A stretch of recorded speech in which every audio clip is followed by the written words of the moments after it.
Hey guys, it's Ben again. Just want to send a quick thought today about perspective.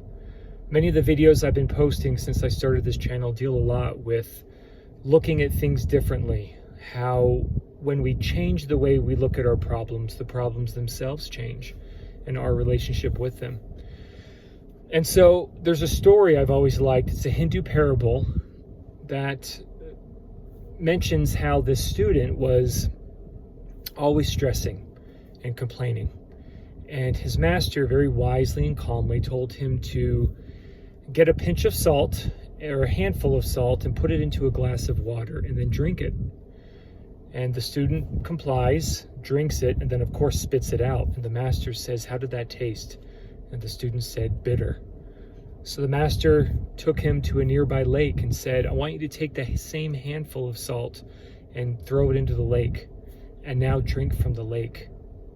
And so the student drinks from the lake, and the master says, "How did that taste?" And the student said, "Fresh." And herein lies the lesson to this short story. The master tells the student that the amount of bitterness we taste in life is always the same. What changes the taste or the bitterness of life and the experiences that we have trials with is the container that we put it in. So if we can be the lake rather than the glass, we notice a difference.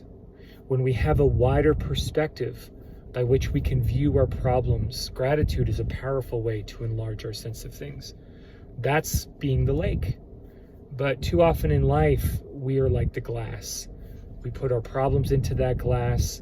That's the way in which we view ourselves, others, and the world around us. And so it's very confining, very restricting. And as a result, we feel trapped, we feel tense, we feel overwhelmed. And why wouldn't we? But if we can become the lake, if we can have a wider lens, if we can view our situations from different angles, then when we experience that bitterness, that pain, that hurt, that offense, it's not as bitter to the taste. It's not as, we aren't as reactionary or prone to dwell on these problems any more than we typically have. So kind of a cool story. Be the lake, not the glass. The amount of bitterness in life, no matter the situation, is the same. What changes is the container we put these problems into. So if you put it into a lake, you're just not going to really taste it as much or feel it as intensely as opposed to a small glass. So be mindful of that. Have a good day. Be a lake.